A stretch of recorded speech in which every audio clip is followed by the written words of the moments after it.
Hermano, para mí es un gran placer, un honor, un privilegio estar entre ustedes. Eh, para nosotros, ustedes son una iglesia que tiene una historia con la nuestra en la ciudad de Santiago. Lo recordamos siempre con mucho cariño. Y le damos gracias al pastor Dacuña y por haber concedido, permitido que nuestro hermano Yadín viniera a traducirnos durante 2 semanas. Y también en Lafayette de febrero estuvo por allá haciendo lo mismo. Damos las gracias a Mirna por todas las horas que él estuvo dedicando para esa labor y fue invaluable, hermano. Con respecto a lo último que él dijo, yo tengo algunas diferencias. Porque si ustedes se fijan, ¿de qué color él está vestido? De aguilucho. Entonces yo no sé cuál es el afán, pero nosotros los amamos como quiera. Y de hecho, alguien estuvo aquí en el track 1. Bien, este año me refiero. Algo no estuvo en el track 1, ¿ok? Entonces ustedes saben que nosotros hicimos las paces, porque de eso se trata la consejería bíblica, ¿verdad? Tenía reconciliación. Bien, hermanos, en esta mañana yo quiero compartir un pasaje que está en la Escritura, en el libro de Marcos, capítulo 9. Les traigo saludos de los hermanos de Lafayette y también de los hermanos de Santiago. Como decía, ustedes son muy, muy queridos. Para los que no me conocen o no me han visto antes, yo he estado casado por 29, casi 29 años con mi esposa Yadir. Tenemos un hijo, Josué. Y donde quiera que voy, pues él me dijo, dilo a Abraham para que consigas una esposa, Isaac. Él está soltero y está deseoso de casarse. Él no puede decir entonces que yo no he hecho mi labor, ¿verdad? Y en verdad el que haya esposa y el bien en la benevolencia del Señor. Así que oramos por eso. Hermanos, nosotros tuvimos un fin de semana, 2 fines de semana maravillosos, donde aprendimos mucho de cómo nosotros podemos usar la palabra de Dios de una manera práctica. Una de las cosas maravillosas de la palabra del Señor es que no es etérea, no estamos hablando de un Dios, de un ideal, estamos hablando de un Dios que es real. Y como un Dios real, es un Dios que está entre nosotros. De hecho, Él se hizo carne y habitó entre nosotros. Y Él es Emmanuel, Dios con nosotros. Y siendo Emmanuel entre nosotros, entonces Él está ministrando entre nosotros a nuestros problemas particulares, a nuestras necesidades particulares, a las necesidades que tú, hermano, tienes ahí en este momento, a las necesidades que yo tengo en mi alma. Y Él, por su gracia, nos hará dejar ver en un futuro que esperamos, que no tarde mucho, nuestro deseo de estar con Él para siempre. En esta hora, mientras nosotros hemos de orar al Señor que tu Espíritu ministre entre nosotros en esta mañana, tu palabra. Así oramos. Oh Señor y Padre nuestro, gracias por la salvación que tú en Cristo Jesús nos ha dado. Qué glorioso intercambio.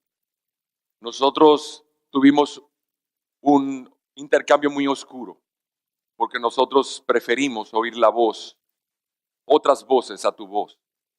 Pero aquí tú viniste y descendiste y tú mismo te sacrificaste para rescatarnos y para reconciliarnos. Así rogamos, que oh Señor, que en esta mañana, por tu Espíritu, conforme a lo que tú has prometido, que Él tomará de lo de Cristo y nos lo enseñaría, así nosotros oigamos tu voz. No la voz de quien ha de hablar, sino la voz de tu Espíritu ministrando nuestras almas. Rogamos que en tu misericordia tú te hagas presente y nos ministres.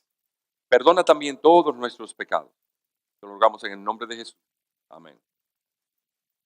Si me permiten, libro de Marcos 9, del 2 al 14. Voy a leer las primeras palabras del versículo 2. Dice 6 días después. 6 días después de qué. Entonces, cuando nosotros vemos las escrituras que nos hablan de esa manera, nos es necesario entonces ver qué pasó 6 días antes. ¿Qué pasó 6 días antes? Así que si me permite, nosotros vamos entonces al versículo 27 del capítulo 8. El versículo 27 dice, salió Jesús con sus discípulos a las aldeas de Cesarea de Filipo, y en el camino preguntó a sus discípulos, diciéndoles, ¿quién dicen que los hombres que soy yo? Y le respondieron diciendo unos Juan el Bautista, otros Elías y otros uno de los profetas. Y le preguntó de nuevo, pero vosotros, ¿quién decís que soy? Respondiendo Jesús le dijo, tú eres el Cristo. Y él les advirtió severamente, no hablaran eso a nadie. Versículo 31. Y comenzó a enseñarles que el Hijo del Hombre debía de padecer muchas cosas y debía ser rechazado por los ancianos, los principales sacerdotes y los escribas y ser muerto y después de 3 días resucitar. Y él les decía estas palabras claramente. Y Pedro le llevó aparte y comenzó a reprenderle, mas él volviéndose y mirando a sus discípulos reprendió a Pedro y le dijo, quítate de mí, quítate delante de mí, Satanás, porque no tienes en mente las cosas de Dios, sino las cosas de los hombres. Y llamando a la multitud y a sus discípulos les dijo, si alguno quiere venir en pos de mí, niéguese a sí mismo, tome su cruz, sígame. Porque el que quiera salvar su vida la perderá, pero el que pierda su vida por causa de mí y del evangelio la salvará. Pues ¿de qué le sirve a un hombre ganar el mundo entero y perder su alma? Pues ¿qué dará un hombre a cambio de su alma? Porque cualquiera que se avergonzare de mí y de mis palabras en esta generación adúltera y pecadora, el Hijo del Hombre también se avergonzará de él cuando venga en la gloria de su Padre con los santos ángeles. 6 días después, Jesús tomó consigo a Pedro y a Jacobo y a Juan y los llevó aparte, solos, a un monte alto. Y se transfiguró delante de ellos, y sus vestiduras se volvieron resplandecientes, muy blancas, tal como ningún lavandero sobre la tierra las puede emblanquecer, y se les apareció Elías junto con Moisés, y estaban hablando con Jesús. Entonces Pedro, interviniendo, dijo a Jesús, Rabí, bueno es estarnos aquí, hagamos 3 enramadas, una para ti, otra para Moisés y otra para Elías. Porque él no sabía qué decir, pues estaban aterrados. Entonces se formó una nube, cubriéndolos, y una voz salió de la nube, este es mi Hijo amado. Y enseguida miraron en derredor, pero ya no vieron a nadie con ellos, sino solo a Jesús. Entonces, en primer lugar, hermanos, nosotros vemos que es un evento extraordinario. Nosotros vemos en esta parte la división, la segunda división de lo que los estudiosos llaman del libro de Marcos. El libro de Marcos fue escrito por, se entiende, es Juan Marcos, aquella persona que acompañó a Pablo y a Silas y con quien hubo el problema y que finalmente se separaron. Ellos, los estudiosos, entienden que este es el mismo Marcos. También entienden que este podría ser uno de los primeros evangelios que se escribió. ¿Y a quién fue escrito? Se entiende que este evangelio fue dirigido a un mundo gentil, no a un mundo judío, porque hay muchas frases que se explican a lo largo del libro. Y entonces ellos entienden que si fuera un público judío, no debería haber ciertas explicaciones que a otras personas les son necesarias. Por ejemplo, cuando habla de Talita Kumi, niña, a ti te digo levántate, está explicando como si fuera una traducción. O Lava Sabactami. Y otras frases que en la cual el libro de Marcos se refiere. Si nosotros como dominicanos, alguien viene y dice, mira, vamos a tomar un concho por la avenida Kennedy o por la avenida 27 de febrero. Y dice, y concho significa, usted se va a quedar como, explícame, tú me estás tratando a mí así como dominicano. O simplemente le digo, mira, vamos a comer tostones. Tostones significa, hermano, mire, ¿qué es lo que usted me está diciendo a mí? ¿Qué usted me está comunicando con explicando esas palabras? Ahora, a los hermanos que andaban con nosotros de Lafayette, que nunca han venido aquí, tenemos que, mira, vamos a tostones. Y él dice, ¿qué es eso? A ellos sí es necesario decir, los tostones es la cosa más exquisita que hay. Entonces, y así también cuando ellos preguntan, y me oyen hablar de las Águilas y el glorioso equipo del Licey, pero me dicen, ¿y qué son las Águilas? ¿Qué son? Entonces es necesario que yo le explique, las Águilas, el equipo ganador, y el glorioso es el perdedor. Yo le explico de esa manera. Entonces el glorioso, porque quieren usurpar una posición que no le han ganado. Entonces, ¿y qué son los eternos rivales? Entonces yo tengo que explicarles y se entiende que yo tengo que explicarlo porque alguien es de aquí. Entonces se entiende entonces que cuando usted ve el libro de Marcos, que está tratando de explicarle algo, es porque está dirigido a un público, a una audiencia que no es judía. De otra manera no era necesario explicarlo. Entonces, ¿dónde estaban estos hermanos?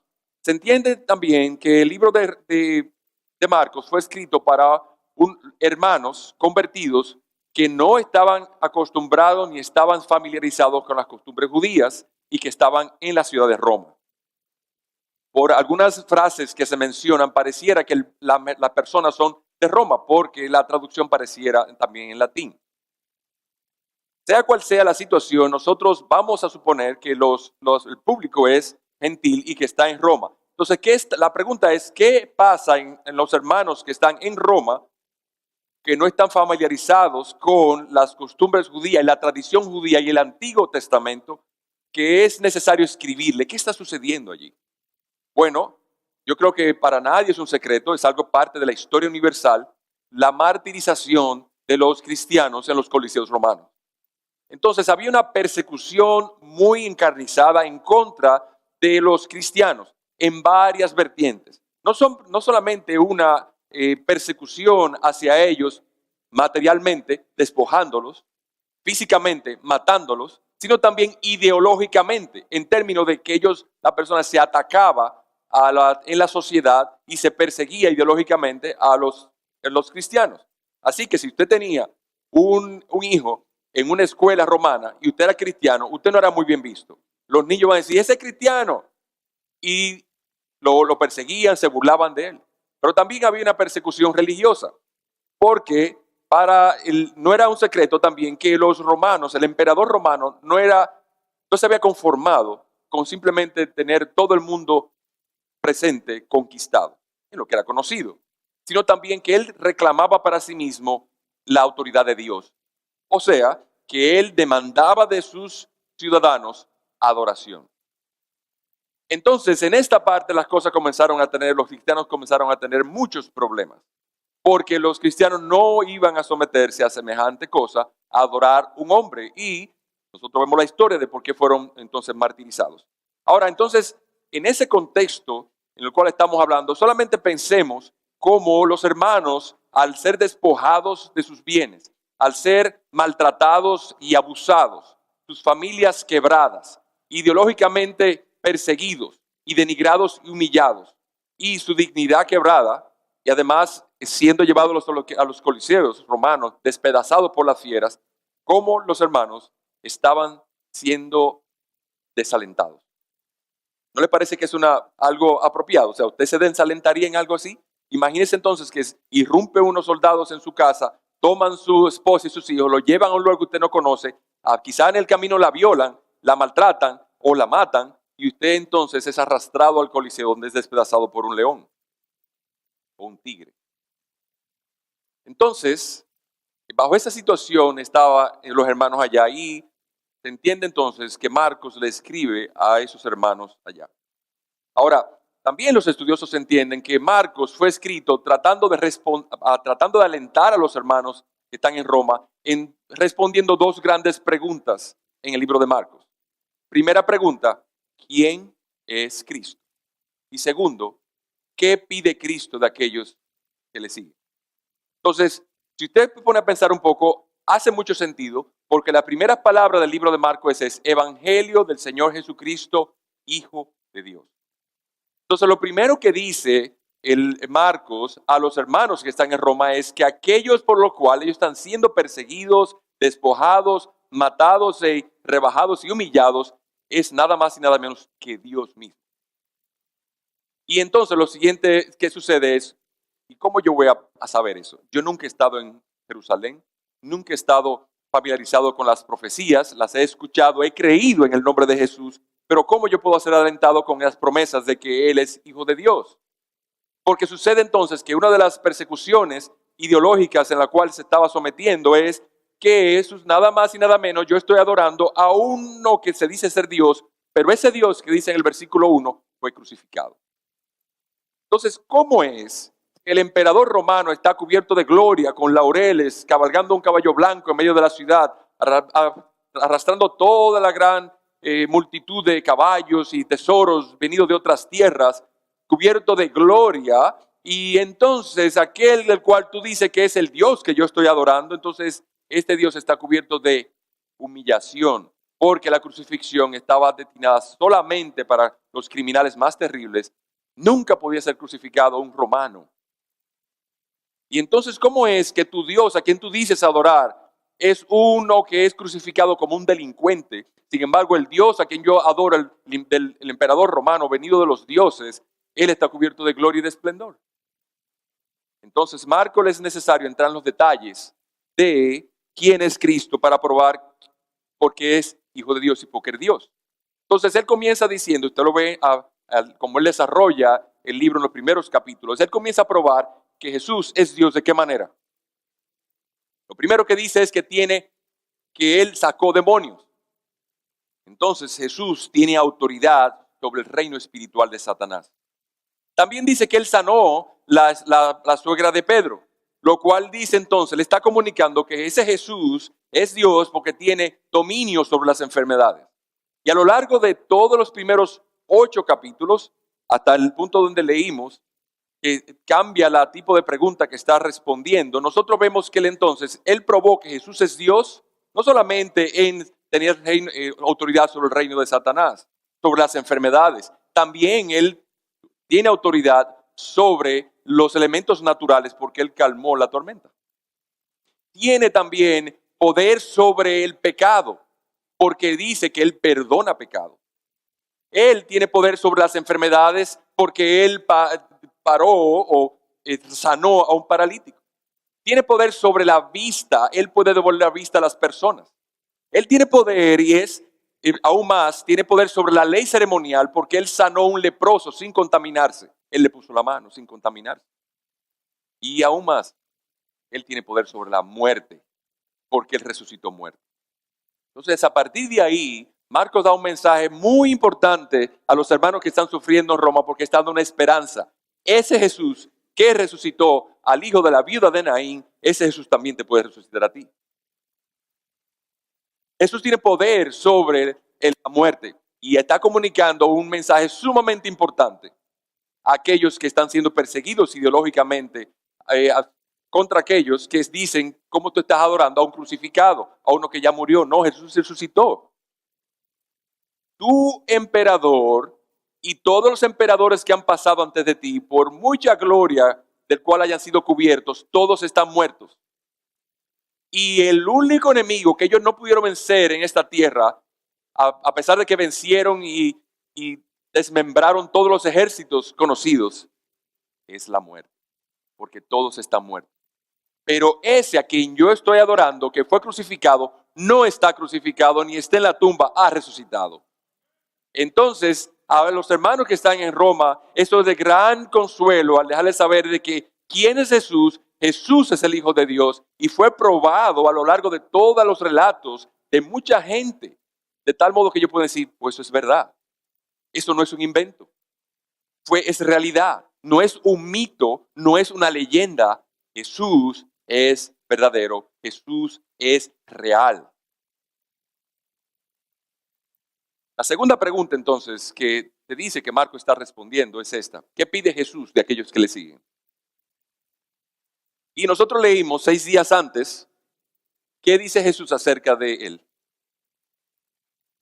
El que quiera seguirme, tome su cruz y sígame. Y ustedes se fijan que es el punto de inflexión, o sea, donde el punto del libro cambia, porque en ese momento es la primera vez que Jesús declara abiertamente, yo soy Dios, cuando Pedro dice, tú eres el Cristo, el Hijo de Dios. Entonces ya Marcos cambia de una señal de la narración de que otros vieron y atestiguaron que ese es Jesús, a un asentimiento, una afirmación verbal de uno de sus discípulos, uno de los principales de sus discípulos, de sus cercanos, Y entonces comienza a responder, ¿qué pide Jesús de aquellos que le siguen? Jesús le dice entonces, el que quiera seguirme, tome su cruz cada día y sígame. Hermano, para nosotros quizás no es muy frecuente o no es una noción muy cercana a nuestras mentes el término crucifixión. Nosotros hablamos mucho de crucifixión, cantamos acerca de la crucifixión y de la cruz, pero nuestras mentes no están familiarizadas como ellos en aquella época. ¿Por qué? Porque era frecuente ver en Jerusalén esa procesión de personas que estaban siendo crucificadas como un modo de aleccionador para los sediciosos o aquellos que querían hacer revueltas en Judea. Y solamente imagínese lo que significa el alarido de angustia cuando una persona era clavada y colgada en la cruz. El medio de crucifixión que se dice que es el medio más brutal que se ha inventado. Y la persona pasaba arrastrando su cruz, arrastrando su carga hasta el lugar de ejecución y era muchas veces clavado y unos clavos enormes traspasaban sus huesos. Y eso no es un invento, es algo propio y parte de la historia universal. Inclusive en días pasados vi una imagen en internet que se encontró en una de las excavaciones romanas, un hueso de un talón traspasado todavía por un clavo. Usted se imagina, nosotros gritamos y elevamos el grito al cielo cuando nos pica una avispa. Y en ese momento un clavo traspasa el talón para unir el otro talón a la madera. Entonces, solo imaginen entonces el espectáculo que representaba para los niños ver los hombres que estaban llevados al cadalso, crucificados y levantados allí completamente desnudos. Allí no había censura, eso no era PG-13, todo era R, doble R. Pero los romanos no tenían ninguna intención de bajarle censura a eso, no deje que los niños vean eso. Y los crucificados eran colgados y pasaban muchas veces días. Normalmente lo que se documenta de Flavio Josefo y médicos de ese momento era que la agonía de los crucificados pasaban días y días y días colgados allá, y en muchos casos, después de 3 o 4 días, los romanos decidían simplemente matarlos o romperle las rodillas, las piernas, para que cayeran y fueran sofocados. Y muchas veces era frecuente, por lo que ellos documentan en la historia universal, los crucificados eran dejados allí hasta que se pudrieran.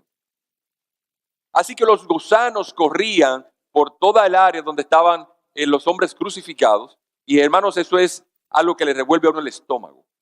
Y las aves venían en muchas ocasiones y comenzaban a comerse la carne de las personas. A veces ellos con vida, le comían los ojos. Y en otras ocasiones, cuando tenían muchos días colgados, porque los romanos querían dar un mensaje al pueblo, las entrañas de la persona se brotaban y colgaban de la cruz, mientras los cuervos y las aves de rapiña los devoraban. En muchas ocasiones ellos todavía estaban vivos. Hermanos, es un espectáculo horrendo. Y los romanos querían darle un mensaje a las futuras generaciones: no se metan con el imperio, porque aquello que se mete con el imperio va a terminar como ese que está crucificado. Entonces, para ellos era muy frecuente el ver ese espectáculo tan grotesco, tan brutal, de tanta violencia. Así que cuando Cristo le dice a ellos: el que quiera seguirme, tome su cruz cada día y sígame, el Señor no le está diciendo algo muy cómodo, ni algo muy bueno de asimilar. Le está diciendo a ellos: tú vas a tomar tu cruz y me vas a seguir, como eso que tú has visto de manera frecuente. O sea, que el que quiera ser cristiano es llamado a un llamado muy alto de sacrificio. Pero por la gracia del Señor, Él en verdad va primero que nosotros. Ahora, con una antelación tan grande, nosotros tenemos una antesala tan grande y una explicación tan amplia. Espero no haberlos aburrido con la historia, pero yo quiero llamar la atención sobre algo. La palabra sobre la cual yo quiero llamar su atención es sobre lo que pasó en el monte de la transfiguración. La voz del cielo dijo, a él oí. Entonces, nosotros vemos que apareció Moisés, apareció Elías y estaba Jesús y vino una voz del cielo y dijo, a él oí. Entonces nosotros recordamos, como consecuencia de esto, enero de este año, cuando en el juego del Estadio Quisqueya estaba el Licey y las Águilas en su pugna. Y entonces, solamente imagínense, quizás no es real el momento que lo estoy diciendo, no me pregunte ni me mande un texto, ¿qué inning fue eso? ¿Qué equipo, qué partido fue ese? No me pregunten, no lo voy a decir. Pero sucede que hay un jugador famoso del equipo del Licey que está parado frente al estante del bate, en la caja de bateo, y está en 3-2, noveno inning, las Águilas está ganando por una carrera y hay un jugador que está en primera base. No hay out, hay un hombre en primera, yo estoy bateando. Normalmente lo que se dice en el argot de las leyes del béisbol es que cuando eso sucede por una carrera, en una situación así, lo que debe hacerse, ¿qué es? Toque el bate. ¿Por qué? Porque lo importante para usted es avanzar el jugador. Pero él es el noveno bateador y él, en muchas ocasiones, él no está muy contento con el noveno, ser el noveno. Él cree que debe ser el cuarto bate. Entonces, cuando él ve esa situación, la pregunta es, ¿cuántas voces usted piensa que él tiene en su mente? Hay una voz de adentro que le dice, esta es tu oportunidad. Si tú sacas esa bola, oye, tú vas a pasar la gloria. Tú vas a pasar derechito a hacer un cuarto bate. A ti te van a levantar porque tú eres home club y si tú das un jonrón en este momento con un envase, ganamos, no hay que hacer más nada. Mañana tú vas a estar en primera plana. Por otro lado, le está oyendo otra voz, la voz del coach que le dice, toca la bola y el coach de primera está haciendo toda la seña que no se le ocurre otra cosa. Toca la bola. Y la conciencia le dice a él entonces, tú sabes, yo pienso que tú tienes que hacer lo correcto. Las leyes del béisbol dicen que tú tienes que tocar la bola para avanzar. Entonces la otra voz dice, pero ¿cómo tú vas a hacer eso? O sea, si tú dices, esta es tu oportunidad, tú vas a tener otra oportunidad como esa. Posiblemente tú no vuelvas a tener algo como eso y quizás a ti te sientan después de eso. Tú vas a dejar perder eso. Así que tú le das un swing, seguro, mira, tú lo que viene es una recta, seguro. Ese hombre no te va a tirar otra cosa. Así que dale para allá. Entonces, en medio de esa confusión de voces, ¿a quién él va a oír? Esto me imagino que a alguno le puede ser también le puede resonar en sus oídos. Usted trabaja en una empresa, usted es gerente de compra. Es una empresa familiar, o sea, el familiar significa que el dueño de la empresa es el presidente, el vicepresidente de la empresa es su hijo, el secretario de la empresa es su esposa y todas las personas que están alrededor tienen de una manera u otra conexiones familiares. Usted es la gerente de compra. Entonces, en un momento dado, hubo una reunión porque hay un problema de compra y quiere reorganizarse la compañía y se ha decidido que debe haber una gestión de compra ordenada. ¿Qué es eso? Que debe haber entonces una requisición por la persona encargada. O sea, si usted trabaja en el departamento de repuestos, para usted ordenar un repuesto de un vehículo, usted tiene que hacer una requisición, o sea, solicitarlo, la persona del departamento. Y eso debe de hacérselo a su supervisor. Su supervisor, a su vez, lo lleva entonces a la encargada de compra, que debe entonces hacer una gestión de compra de 3 o 4 diferentes compañías. Eso se lo presenta entonces al secretario, que le posa al presidente, y al presidente para que ellos decidan dónde van a comprar. Está completo, ¿verdad? Eso se llama una empresa organizada. ¿Está de acuerdo? Ok. Ahora, el único problema de eso es que en la práctica sucede que viene una persona y dice, mira, hay que comprar una funda de comida de perro para la casa de tu jefe. Dice, pero ¿dónde está la requisición? Tú eres el encargado de compra. ¿Dónde está la requisición? No. Quien dijo fue eso, la esposa. Tú tienes que hacer eso porque es la esposa del jefe. Viene otra persona en un rato, dice, mira, hay que comprar ese repuesto del vehículo porque se le explotó la goma al vehículo del hijo del jefe, el vicepresidente. ¿Y dónde está la requisición de eso? No, eso hay que urgente. Él está quedado y hubo que mandarlo a rescatarlo y el vehículo está quedado en medio de un tapón. Tú tienes que hacer eso de una vez. ¿Y dónde está la requisición de eso? Entonces, en medio de todas esas voces del el presidente, la vicepresidente, cosas que vienen fuera de orden en una reunión que apenas la tuvimos ayer, pregunta, ¿a quién usted va a oír? Usted va a oír su conciencia, le dice, tú deberías hacer lo correcto, a ti te dijeron ayer que eso es lo que debería hacer. Si tú no cumples, entonces el jefe va a estar descontento contigo. Y entonces la otra persona que vino a buscar la comida de perro y de gato dice, si tú no haces eso, tú vas a poner en juego tu puesto. Y entonces aquel que dice, si tú no compras la goma del vehículo que se quedó, tú estás arriesgando tu puesto porque es el hijo del presidente. ¿A quién vamos a oír?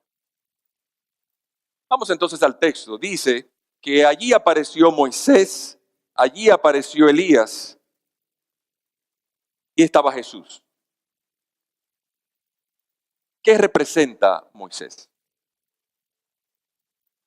Muchos de los estudiosos coinciden en que Moisés representa la ley. ¿Quién representa a Elías?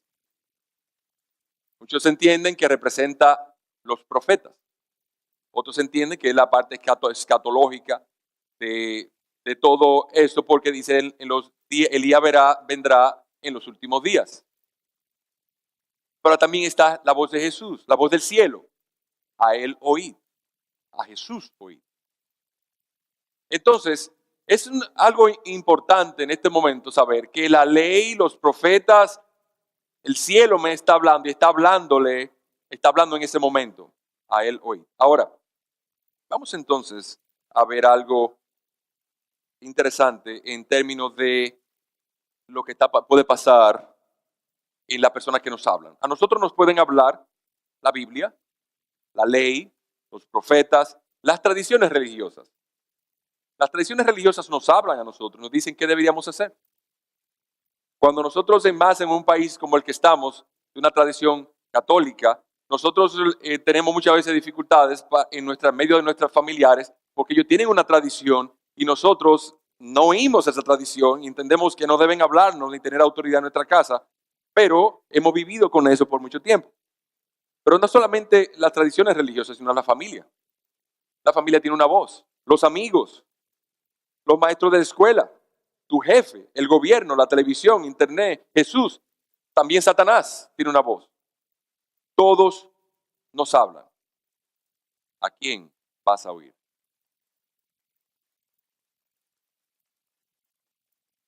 En un público de este tamaño, quizá usted conoce a alguien que tiene un problema matrimonial, un problema de crisis en su familia. Entonces, ella, la esposa, está muy desalentada porque ella ha visto que su esposo ha comenzado a llegar tarde, a altas horas de la noche. Ella no sabe qué está sucediendo. Él está con una situación en el celular, que él no deja el celular para nada en ningún sitio encendido, ni apagado. Él siempre lo tiene con él. Y cuando se le olvida en un lugar porque fue al baño a bañarse, ¿dónde está el celular? Viene y lo quita y se lo lleva. Ella está muy inquieta. Además, ha visto mensajes y ha visto señales que le dan inquietud de que posiblemente eso es su esposo esté teniendo una relación de adulterio con otra mujer. Entonces, ella en su preocupación y su angustia no sabe qué hacer y entonces comienzan las voces. De un momento dado viene la vecina. La vecina de al lado viene y dice, vecina. Ok, ¿cómo está usted, vecina? Yo quería hablar con usted. ¿Qué le pasa? Mire, yo he visto que su esposo, y me he notado, porque yo no he sentido bien últimamente de mi salud, pero yo he notado que su esposo está llegando a altas horas de la noche. ¿Ustedes están bien? Bueno, sí, nosotros estamos bien, sí, pero están bien de salud, no pasa nada en la familia. Y, ok, Pero déjeme decirle, a veces yo estoy algo inquieto porque yo me he asomado por la ventana y he visto que hay alguien más en el carro. Y a veces llega y se va otra vez. Y llega a las 2 horas otra vez. ¿Usted se ha dado cuenta, vecina? Y la hermana le dice, sí, sí, yo me he dado cuenta. Mire, yo le voy a decir algo. Cuando mi esposo pasó por una situación así, ella se murió, pero déjeme contarle. Yo soy viudo, usted sabe. Entonces, cuando eso sucedió, yo le puse un supuesto a él. Él comenzó con ese jugueteo y había otra mujer en el aire. Él era medio mujeriego. Usted sabe bien, hermano, vecina. Tengo muchos años aquí. Y yo le puse un supuesto a él. Y cuando él llegaba, yo decía, espérate. Llegaba tarde. Tú no vas a entrar aquí. Y lo boté de la casa por una noche. Y al otro día él vino mansito. Mi amor, mira, eso es lo que hay que hacer con los hombres. Los hombres hay que ponerle un supuesto y enseñarle que esos supuestos no se hacen. Entonces él tiene la voz de la vecina. Por el otro lado, ella está preocupada y entonces, ¿qué yo voy a hacer con mi matrimonio? Entonces llama a un consejero que encontró en Google. Y Google le recomendó entonces un consejero y ella llama, mire, hace una cita y va donde el consejero. El consejero le escucha y le dice, mire, señora, eso al parecer es claramente un problema de una relación que él tiene, pero se sabe que en este país los hombres, la manera en que han sido criados y como ellos han sido, crecieron en su casa, viendo un ejemplo en muchas ocasiones de sus papás haciendo eso. Así que eso puede ser parte de su crecimiento. Entonces lo que usted debe hacer es simplemente dejar que él queme esa etapa. Facilítele las cosas. Usted lo deja, que él se cansa.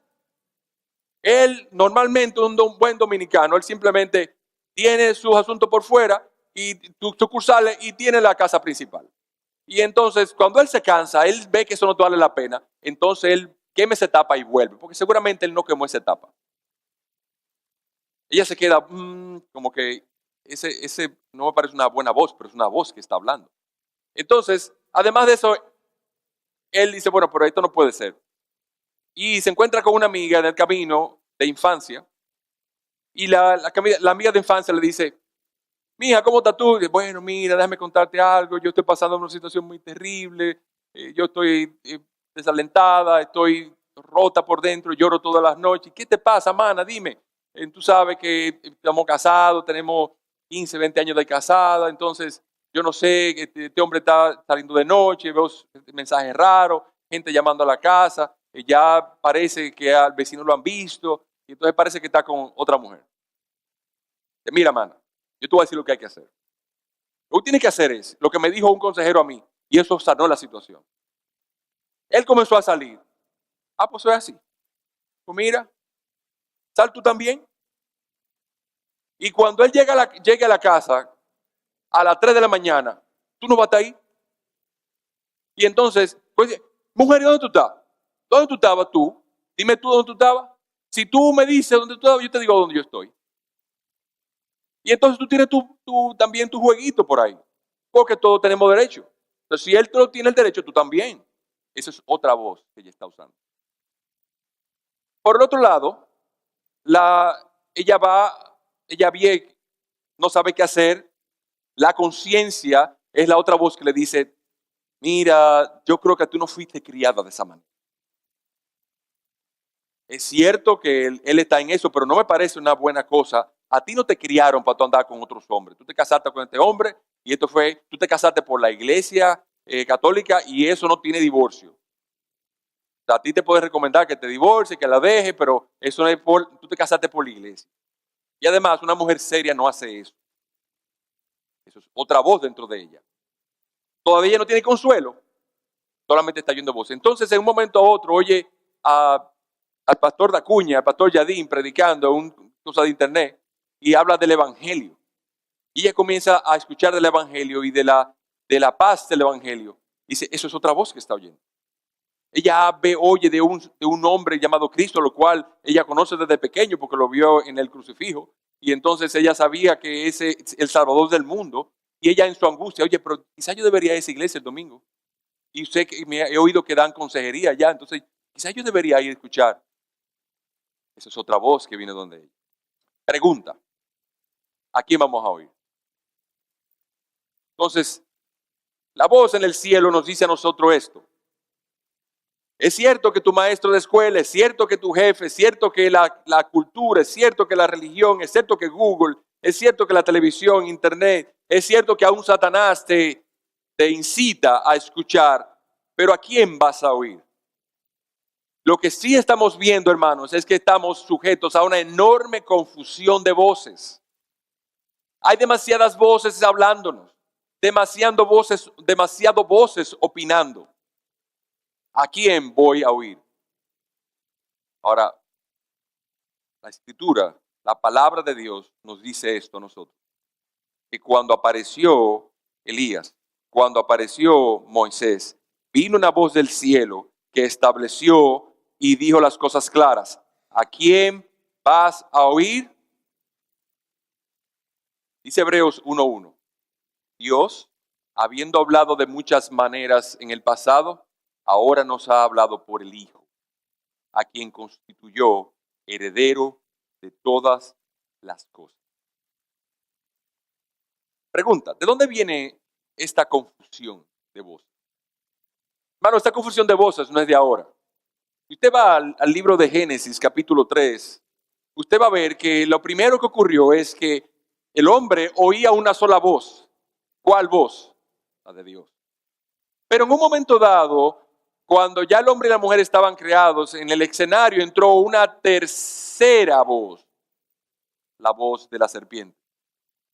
Y dijo la serpiente, con que Dios les dijo a ustedes, no coman de ningún árbol. En ese mismo momento, hermanos, en el cual la mujer dio voz y el hombre, porque entendemos que estaba ahí, él no estaba por el campo, ni estaba en otro sitio, no puede lograr ignorancia, él estaba ahí. Entonces, oyeron esa voz y le dieron oído, valga la redundancia. Ellos oyeron una segunda voz, que le dijo algo diferente de la primera voz. Desde ese mismo momento está nuestro problema. Y todos nuestros problemas, hermanos, es que las voces se han multiplicado. Ya no oímos la voz de Cristo, sino muchas voces.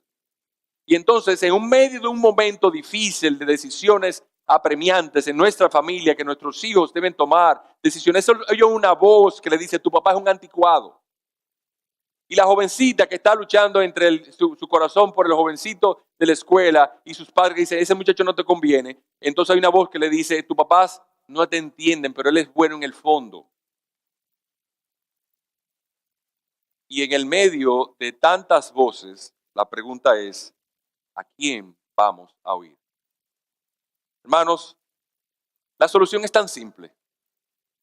¿A quién vamos a oír? A Jesús. Porque la voz de Jesús es la que dice desde el cielo, a él oí. La voz de Jesús es aquella que tiene autoridad. Es una autoridad para crear los cielos y la tierra y sostenerlo, la palabra de su poder. Él es el verbo de vida. Él es la palabra que tenemos que oír. Es la palabra de autoridad que sana enfermos. Es la palabra de autoridad que cambia vidas, que transforma escenarios, que levanta muertos, que sana enfermedades, que abre la vista a los ciegos, que perdona pecados. La voz de Jesús es la voz que hay que oír. No necesitamos ninguna otra. Entonces, solamente volvamos al juego de pelota entonces. Estaba usted en la caja de bateo y todas esas voces encima de usted diciéndole, ¿qué va a hacer? ¿Cuál es la voz que usted va a oír? La del manager, la del coach. Esa es la voz que usted tiene que oír. Y en medio de toda esa confusión en su trabajo, cuando usted es gerente de compra, y qué usted va a hacer, todas esas voces le están hablando, ¿a quién usted va a oír? La voz de su jefe. Porque hay muchos jefes, no, hay un presidente, a ese oiga. Y esa esposa que está siendo maltratada, está siendo aplastada y con tanta dificultad, ¿a quién ella va a oír? ¿La voz del pastor Pedro de Cuña y el pastor Yadín? Siempre y cuando ellos estén hablando la palabra de Dios. A ellos ella va a oír. Porque al final ella no lo está oyendo a ellos. Ella está oyendo a Jesús. A él oír. ¿Qué significa oír? ¿Qué significa oír? Usted está oyendo muchas voces. ¿Qué significa oír? La palabra de oír en este momento es la misma palabra que usamos en Génesis. La mujer escuchó las palabras de la serpiente. ¿Y qué hizo entonces? Hizo lo que ella le dijo. Entonces, en medio de toda la confusión de voces, hermanos, lo que define nuestro corazón es a quién oigamos. Porque déjeme decirle, usted no puede taparse ni los oídos ni tratar de aislarse para no oír la confusión de voces. La confusión de voces está dentro de usted. El pecado que mora en nosotros es que el que se manifiesta y quiere llevarnos y arrastrarnos al pecado, es nuestro enemigo, está dentro de nosotros. Entonces, en medio de la confusión de voces, en el cual el hombre está en la caja de bateo y oye los fanáticos diciéndole, dale un palo. Y el coach le dice, toca la bola. Y su conciencia dice, haz lo correcto. Y su ego le dice a él y su pecado, dale un jonrón y no te lleve de nadie. En ese momento hay una voz que en medio de esa confusión él debe oír. Y hermanos, cuando nosotros estamos en medio de una confusión de esa naturaleza, en un mundo como este, en el cual se han multiplicado no solamente tan fácilmente discernibles como es el error del pecado o lo bueno de lo malo. Ahora mismo estamos viendo de lo que parece bueno, de lo que parece excelente. O simplemente de lo que parece la religión verdadera, de una que que es muy parecida, que es una religión falsa.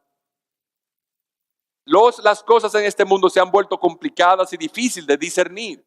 Las voces ahora se parecen mucho una de otra. Porque pareciera que la confusión está arropando a todo el mundo. Por ejemplo, la consejería. ¿Cuál es la diferencia entre la consejería cristiana y la consejería bíblica? Y ese es el peor problema.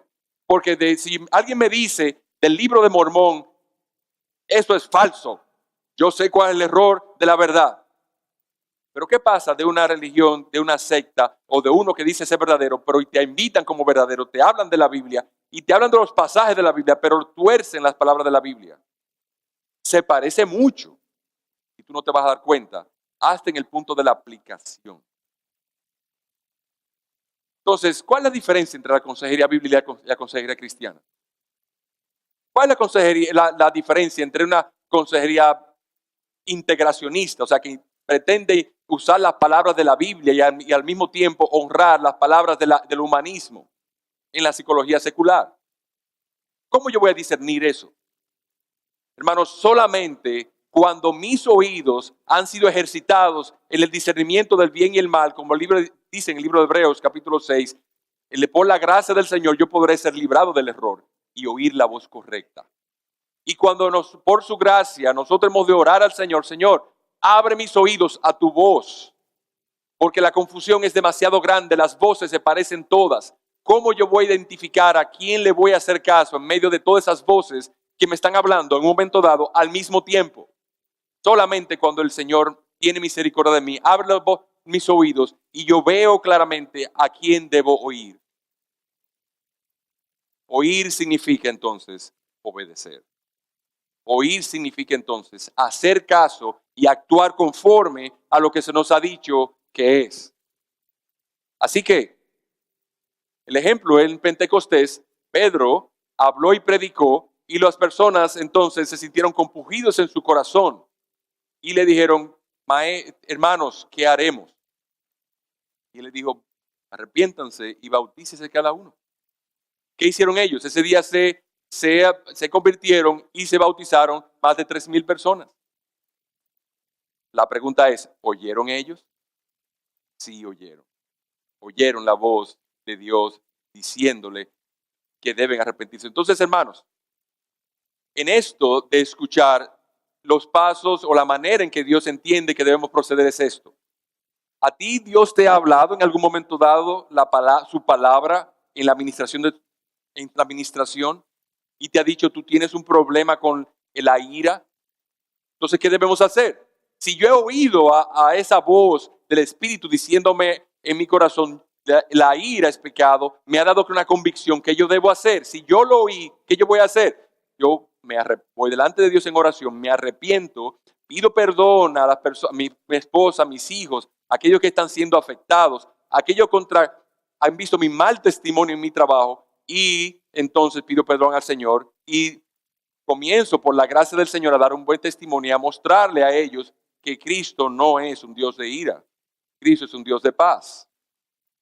¿Y qué entonces hacer cuando yo estoy ansioso, cuando yo estoy oyendo muchas voces que me están diciendo de las inquietudes de los tiempos, que el trabajo se va a acabar, que él va a ganar tal candidato y que la economía va a mejorar, que el dólar va a subir? Entonces yo estoy ansioso. ¿A quién yo voy a escuchar? A Elohim. Nada, ni un pajarillo cae a tierra sin que Dios lo permita. Dios es soberano y Dios tiene control de todas las cosas. ¿A quién entonces voy a oír cuando yo estoy inquieto porque estoy soltero y no sé con quién me voy a casar? Aquel me parece muy, muy alto, aquel me parece muy bajo, este es muy gordo, este es muy flaco, aquel es muy moreno, otro es muy rubio, este se cree la gran cosa, este es demasiado humilde. ¿A quién le voy a oír? Aquel parece buen cristiano, pero me da dudas. Este parece demasiado humilde, parece que debería tener otras prioridades. ¿A quién voy a oír? Busca, muchas veces, hermano, nosotros no podemos discernir la voz, pero Dios nos ha dado pastores para ayudarnos a discernir esas voces. Entonces, en muchas ocasiones nosotros no podemos actuar sino buscar la multitud de consejeros porque la confusión es grande. Ahora, lo que sí el Señor nos dice es a Él oír. Y entonces, ¿qué yo estoy buscando? Dice que cuando bajó Jesús con sus discípulos del monte de la transfiguración, Él bajó a la vida real, por así decirlo. Pedro y ellos bajaron a la vida real y ellos vieron esa dificultad que había con un hombre, con un hijo endemoniado. Y entonces el hombre le dijo, si tú puedes, sana a mi hijo. Y él le dijo, al que cree, todo lo es posible. ¿Cómo sabemos que él oyó a Jesús? Ese Jesús de quien habló la voz le dijo, al que crees todo lo es posible. Y el hombre clamó, creo, ayuda mi incredulidad. No oímos la voz, la palabra arrepentimiento, pero es muy claro que el hombre oyó una voz de autoridad que le habló, arrepiéntete y ven, yo te sanaré tu hijo. Entonces, hermanos, ¿qué aprendemos de todo lo que hemos visto? Primero, la confusión en este mundo seguirá aumentando, no disminuirá. Y en medio de un mundo que se pierde, que nos persigue ideológicamente y materialmente en muchas maneras sofisticadas, quizá no tanto como antes, pero de una manera igual sofisticada, nosotros nos debemos ¿qué? Orar a Dios que nos dé discernimiento para saber qué voz vamos a desechar y qué voz vamos a oír. ¿Cuál es la voz de mi Salvador? Yo necesito oír la voz de mi Salvador para oírlo. Entonces, ¿cómo ese mensaje trajo consuelo a los hermanos que estaban en Roma, que estaban siendo despedazados? Porque aquellos en el mismo Coliseo romano que estaban siendo despedazados, a ti te toca el turno ahora. Y cuando tú sales, tú oyes la voz de la muchedumbre enardecida diciendo, mátalo, despedázalo. Y en ese momento muchas voces vienen a tu corazón y dice, ¿cómo en tu corazón dice, pero cómo yo me metí en esto? Porque yo le hice caso a esta persona oyendo el evangelio. ¿Por qué cuando tuve la oportunidad no me retracté? Y las voces en su corazón, el Espíritu de Dios alentándolo, pero al final él encuentra paz. ¿Qué voz escuchó en su corazón en medio de la turbulencia de las voces que él escuchó y le trajo paz a su corazón? La voz de Cristo que le dijo, tú estás haciendo lo correcto. Yo fui crucificado y aunque tú, igual que yo, vas a morir, tú, igual que yo, has de resucitar. Hermanos, no importa las voces que nos hablen, no importa lo alarmantes que suenen, no importa la confusión que armen, a Él oíd. Nuestro corazón esté centrado en el Salvador, en lo que dice el Salvador. Todo lo que nosotros hagamos, hermanos, busquemos que haya un principio bíblico que nos guíe. Que no se diga de nosotros, tú sabes, yo te voy a dar un consejo. Cuando usted oye esa palabra, salga corriendo, porque lo que viene de ahí en adelante no es la palabra de Dios. Él va a decir su consejo. Tú sabes que yo tengo 40 años de casado. Yo te voy a decir cómo es que las mujeres se tratan. No, hermanos, a Él oíd. Él ha dicho, amar a vuestras esposas, así como Cristo amó a la iglesia y se entregó a sí mismo por ella. Yo no quiero oír esa voz. Yo quiero oír cómo yo puedo amar más a mi esposa. Cómo puedo morir más a mi esposa. A Cristo, morir más amando a mi esposa. Y no oigas tú la voz del mundo que dice, trátalo mal, hazle beber el amargo que tú has sufrido por causa de él. No lo oigas. La Escritura dice, aquellos que sufren por amor a Cristo, Dios los ha de bendecir. Así que si vosotros sufrís honrando a Cristo, promesa tienes. Dice, sométete, primera de Pedro 3:1, sométete a tu marido, porque si tú le predicas a tu marido y te sometes a él, la predicación sin palabras para que él también pueda ser ganado sin palabra por tu conducta, no peleona, sino casta y respetuosa. Entonces, en medio de la turbulencia y la confusión, y mi corazón y mi carne que grita, diciendo, no, yo quiero oír la voz de mi Salvador. ¿Qué tú dices, Señor? Háblame para ti oír. Habla que tu siervo te escucha. Hermanos, Dios nos concede entonces, en su misericordia, inmediatamente salgamos de aquí y mañana cuando entremos a nuestros trabajos, que comencemos a oír todas las voces que nos van a decir qué hacer en las decisiones que tenemos que tomar. Hermanos, que nuestro primer asunto, nuestra primera actitud sea esta: ir en oración. Señor, dime qué voy a hacer porque a ti yo quiero ir. Que Dios nos bendiga y nos dé su gracia, nos dé su bendición y su paz en oír su voz. Oramos. Señor, gracias por tu bondad y misericordia, porque tú nos has dado que escuchemos a nuestro Señor Jesucristo. Y no escuchamos la voz de un crucificado que ha muerto, escuchamos a uno que ha resucitado, que tiene autoridad sobre los cielos y la tierra, que está sentado a tu diestra y delante del cual se ha doblado toda rodilla, se ha doblado toda potestad y principado, para que todo el mundo confiese que Él es el Señor, para gloria tuya. Nosotros te rogamos, Señor, que tú en Él, por la voz que tú nos has dado a entender y oír, por tu Santo Espíritu en nosotros en Él seamos más que vencedores. Te rogamos, Señor, tu bendición y tu gracia, y tu bendición porque lo hacemos, no en nuestro nombre, sino en el nombre de aquel a quien debemos oír, nuestro Señor Jesucristo. Amén.